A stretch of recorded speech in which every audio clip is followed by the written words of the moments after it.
بسم الله الرحمن الرحيم. يا أيها المدثر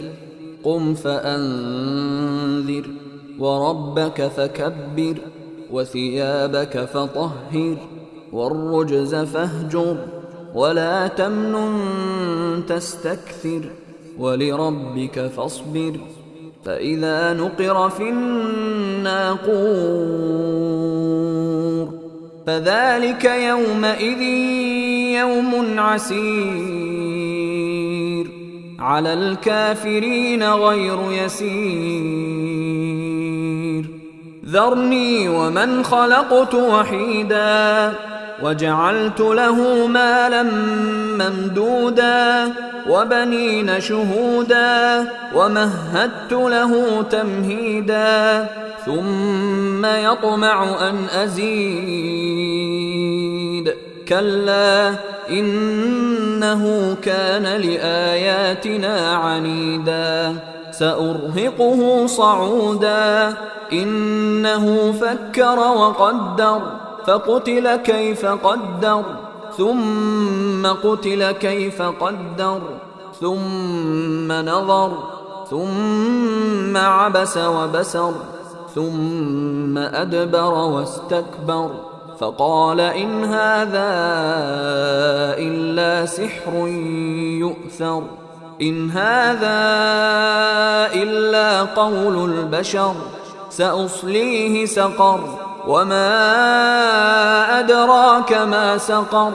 لا تبقي ولا تذر لواحة للبشر عليها 19 وما جعلنا أصحاب النار إلا ملائكة وما جعلنا عدتهم إلا فتنة للذين كفروا ليستيقن الذين أوتوا الكتاب ويزداد الذين آمنوا إيمانا ولا يرتاب الذين أوتوا الكتاب والمؤمنون وليقول الذين في قلوبهم مرض والكافرون ماذا أراد الله بهذا مثلا كذلك يضل الله من يشاء ويهدي من يشاء وما يعلم جنود ربك إلا هو وما هي إلا ذكرى للبشر كلا والقمر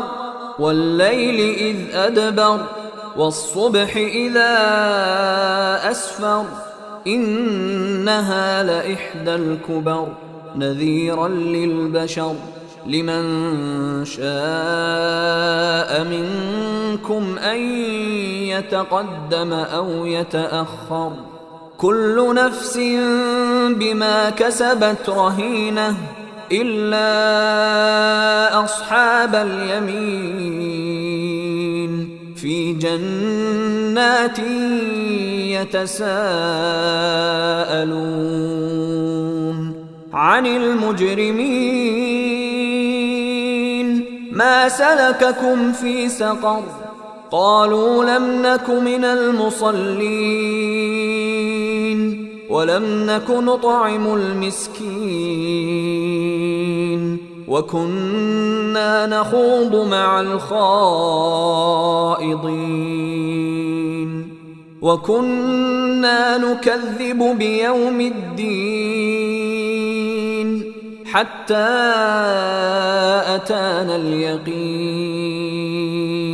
فما تنفعهم شفاعة الشافعين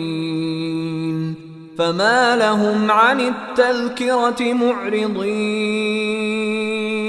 كأنهم حمر مستنفرة فرت من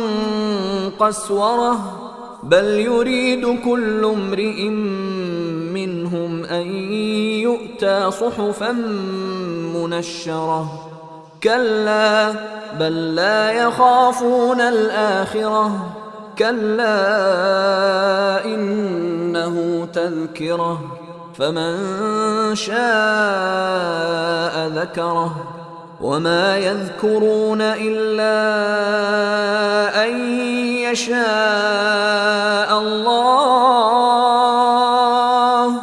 هو أهل التقوى وأهل المغفرة.